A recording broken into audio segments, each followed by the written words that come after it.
캔스키즈 친구들 안녕. 우리 친구들 한 주도 다들 잘 보냈나요? 오늘도 전도사님들과 함께 예배할 준비 됐어요? 자, 그럼 예배로 떠나기 전에 전도사님 퀴즈 하나 낼게요. 요한이 예수님의 오실 길을 준비하며 요단강에서 사람들에게 베풀었던 것이 무엇일까요? 바로 정답은 바로 예배 끝나고 전도사님이 얘기해 줄게요. 자, 그러면 예배 속으로 출발!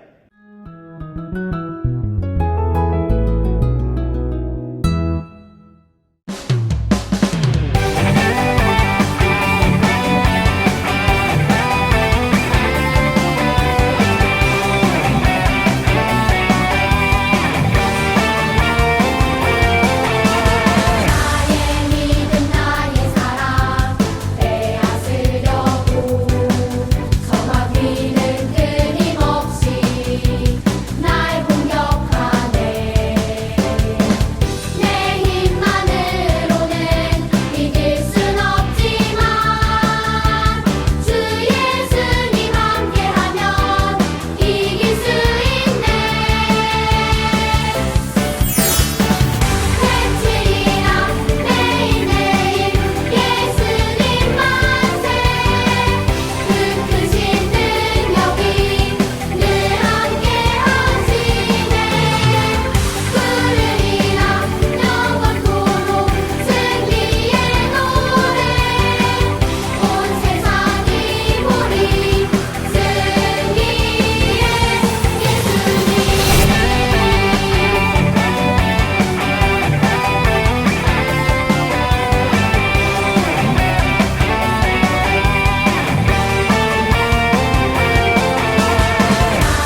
사도신경 하겠습니다.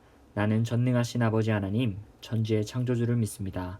나는 그의 유일하신 아들, 우리 주 예수 그리스도를 믿습니다.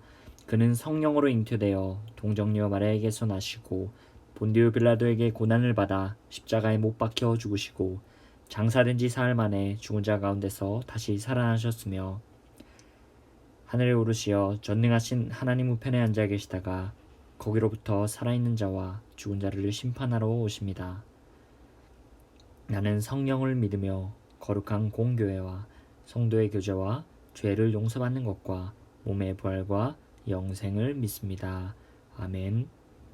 오늘 우리에게 주시는 하나님의 말씀은 마태복음 3장 16절, 17절입니다. 하나님의 말씀을 봉독하겠습니다. 예수께서 세례를 받으시고 곧 물에서 올라오실새 하늘이 열리고 하나님의 성령이 비둘기같이 내려 자기 위에 임하심을 보시더니 하늘로부터 소리가 있어 말씀하시되 이는 내 사랑하는 아들이요 내 기뻐하는 자라 하시니라. 이는 하나님의 말씀입니다. 아멘.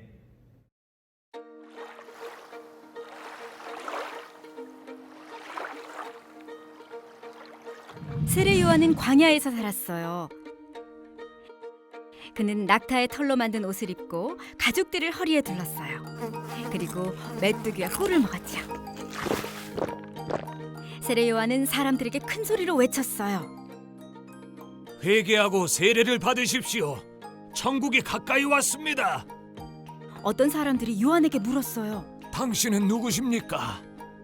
나는 그리스도가 아닙니다. 엘리야도 아니고 선지자도 아닙니다. 그렇다면 당신은 누구란 말입니까? 요한은 자신이 이사야 선지자가 말한 사람이라고 말했어요. 나는 주를 위해 길을 곧게 하라라고 광야에서 외치는 사람의 소리입니다. 요한에게는 매우 중요한 임무가 있었어요. 하나님이 약속하신 메시아인 예수님이 오시기 전에 사람들을 준비시키는 것이었어요. 요한의 말을 들은 사람들은 회개하기 시작했어요. 그리고 돌이켜 하나님께 용서를 구했어요. 요한은 요단강에서 사람들에게 세례를 주었어요. 세례는 사람들의 죄가 씻겼음을 상징해요. 요한이 말했어요. 나보다 능력이 더 많으신 분이 내 뒤에 오실 텐데 나는 그분의 신발끈을 풀 자격도 없습니다. 나는 여러분에게 물로 세례를 주지만 그분은 여러분에게 성령으로 세례를 주실 것입니다.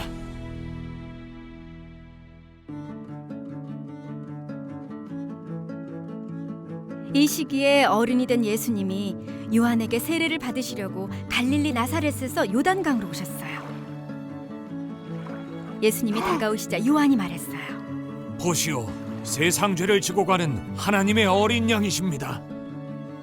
예수님은 요한에게 세례를 받으려 하셨어요. 자신이 예수님께 세례를 주는 것이 옳지 않다고 생각한 요한은 예수님을 말렸어요. 나에게 세례를 베풀라. 요한은 혼란스러웠어요. 제가 선생님께 세례를 베풀다니요. 그는 자신의 죄를 고백하는 사람들에게 세례를 주었지만 예수님은 아무 죄도 짓지 않으셨기 때문이에요. 지금은 그렇게 하도록 하여라. 이렇게 하는 것이 옳다. 요한은 그 말씀에 따라 예수님께 세례를 주었어요. 세례를 받으신 예수님이 물에서 올라오시자 하늘이 열리고 성령이 비둘기같이 내려와 예수님에게 임하셨어요.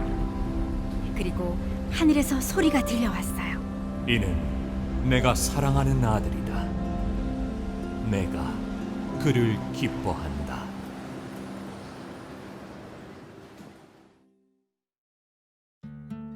예수님은 죄가 없으셨지만 죄인들처럼 세례를 받으셨어요. 세례는 예수님의 죽음과 부활을 상징해요. 또한 우리가 예수님을 믿을 때 죄에서 돌이켜 예수님을 위해 사는 새로운 삶을 살게 된다는 사실을 기억하게 해요. 여러분, 세상에서 물은 얼마나 중요할까요? 물은 우리 사람의 몸도 물로 되어 있고 동물도 식물도 모두 다 물이 없으면 말라 타 죽어버려요. 물은 이러한 의미에서 생명과 죽음 사이에서 생명과 연결되어 있는 아주 중요한 물질이에요. 여러분, 이 물이 교회에서도 사용되는데 바로 세례를 받을 때 사용돼요. 여러분, 세례가 무엇일까요? 세례는요, 하나님께서 우리를 구원하시고 죽음에서 생명으로 어떻게 인도하시는지를 나타내요. 오늘 우리가 읽은 마태복음 3장 16절 17절 말씀은 성경 이야기는 세례에 대한 내용이 잘 나와 있어요. 세례 요한은 예수님의 오실 길을 준비하고 있는 사람들에게 이렇게 외칩니다. 여러분 회개하세요. 여러분 회개하세요. 천국이 가까이 왔어요. 사람들은 세례 요한의 이 말을 듣고 사람들은 성령의 감동으로 말미암아 사람들의 죄를 고백하면서 요단강에서 물로 세례를 받았어요. 예수님께서도 똑같이 그 사람들 중에 한 사람으로 세례에 참여했어요. 그러나 세례 요한은요, 그때 고개를 갸우뚱했어요. 왜 그럴까요? 예수님께서는 죄가 없으신 완전한 분이신 것으로 우리가 알고 있는데, 그런 예수님께서는 죄가 없으셨건만 기꺼이 죄인들처럼 세례를 똑같이 받으셨기 때문이에요. 예수님이 죄인이 아니신데 왜 세례를 받으신 걸까요? 크게 세 가지 이유로 우리는 살펴볼 수 있을 거예요. 첫 번째는 예수님의 사역에서 가장 중요한 위치를 차지하고 있었기 때문이에요. 예수님은 공생의 사역, 즉 예수님이 30살이 되었을 때 예수님이 십자가에 돌아가시기 전까지 3년 동안의 하나님의 일을 하면서 가장 먼저 세례를 받으셨다고 성경은 기록하고 있어요. 세례는 예수님의 죽음과 부활을 나타내는 상징이죠. 그리고 예수님의 이후에 펼쳐나가실 하나님의 일을 그 세례라는 그 행동을 통해서 요약해서 보여주신 거예요. 두 번째는 예수님께서 아버지 하나님께 아주 공개적으로, 공식적으로 인정받을 기회인 거예요. 예수님을요, 흔히 성경에서는 둘째 아담이라고 하는데, 첫째 아담은 우리가 알다시피 창조되었을 때 하나님의 인정을 받았어요. 하나님은 아담을 창조하시고 좋다, 하나님이 보시기에 매우 좋았더라고 그렇게 말씀하세요. 그러나 아담은 불순종했고 이로 인해 죄가 세상에 들어왔어요. 이번에 둘째 아담이신 하나님께서 아들 대신 한 분을 보내셨는데, 그 둘째 아담이 바로 예수님이에요. 그 예수님이 사역을 시작하시는데 하나님께서 예수님에게 사랑하는 아들이라고 먼저 선언하셨어요. 하나님이 예수님을 하나님이 기뻐하시는 자라고 공식적으로 선언하신 거예요. 무엇을 통해서? 이 세례를 받는, 이 세례를 주는 행동을 통해서요.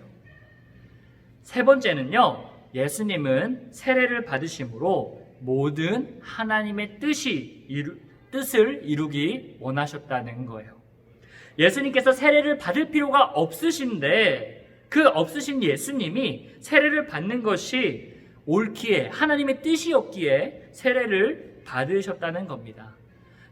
우리 친구들, 예수님께서는 우리가 성경 이야기를 통해서 봤듯이 온전히 하나님께 순종하는 삶을 직접 우리에게 모범을 보이시기 위해서 세례를 받으셨어요. 이 예수님의 행동, 이것은 무엇을 의미할까?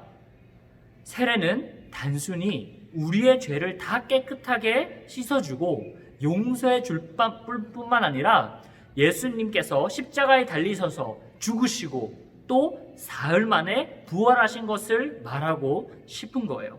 그리고 그 부활하신 예수님을 통해서 우리의 영혼이, 우리의 영도 새롭게 부활해서 살아가면 좋겠다는 하나님의 가장 소중한 마음이 여기에 담겨져 있는 거예요.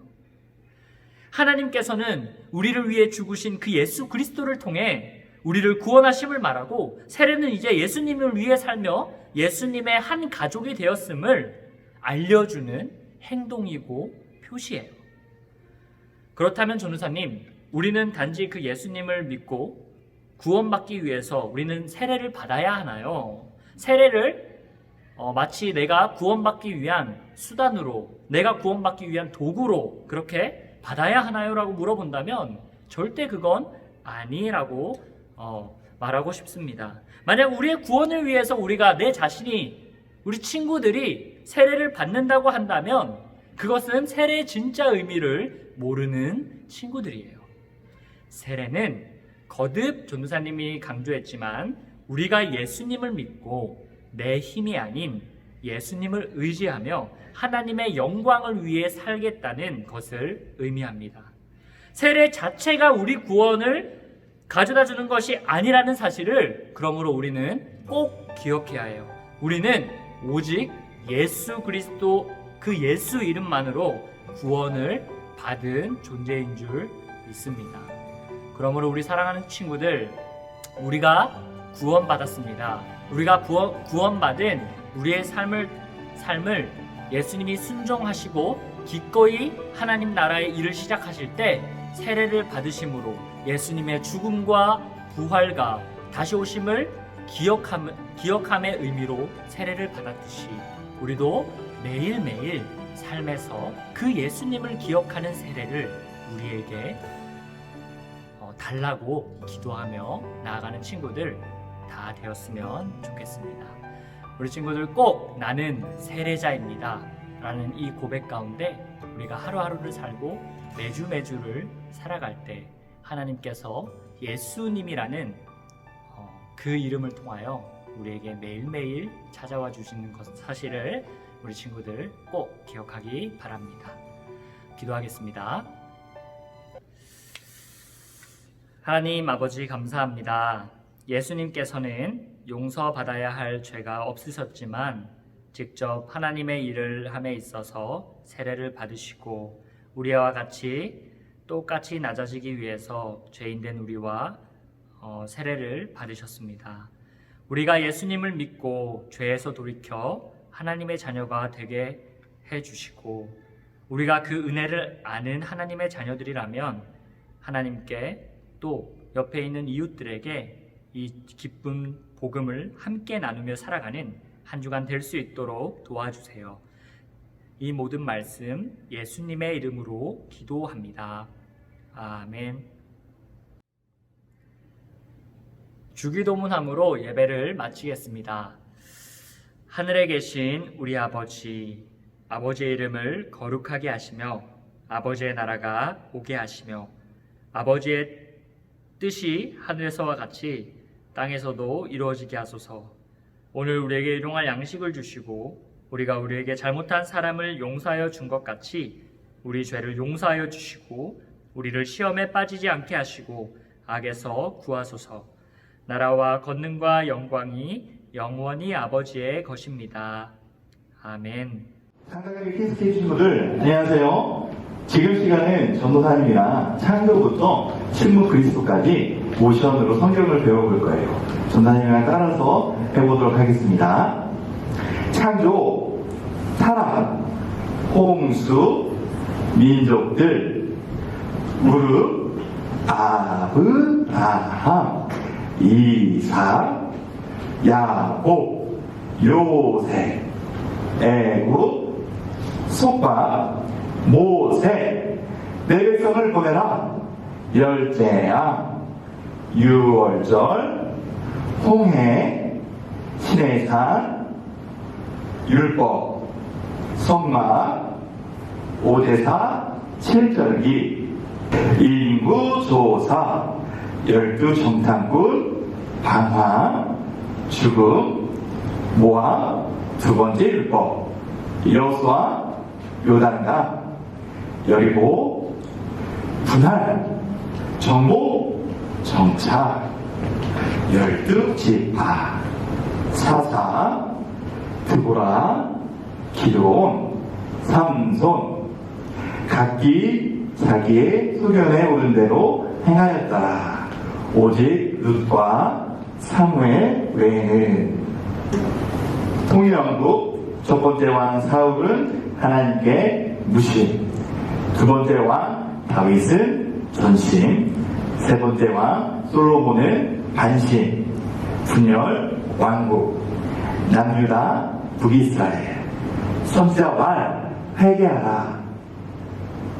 아수르 북이스라엘 흩트, 바벨론, 남유다, 포로, 유다, 귀환, 스룹바벨, 성전, 에스더, 왕후, 에스라, 백성, 느헤미야, 성벽, 칠묵기, 그리스도. 안녕. 우리 전도사님 설교 잘 들었나요? 오늘 퀴즈의 정답은 무엇이었나요? 바로 세례입니다.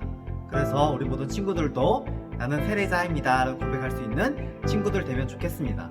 우리 특별히 다음 주 토요일과 주일은 성교학교가 시작됩니다. 그래서 이것을 보는 모든 친구들도 성교학교에 참여해서 함께 성교학교 시간을 즐겁게 보내면 좋겠습니다. 그래서 다음 주 설교는 성교학교 설교를 하도록 하겠습니다. 우리 친구들 다음 주 성교학교 시간 때 만나요.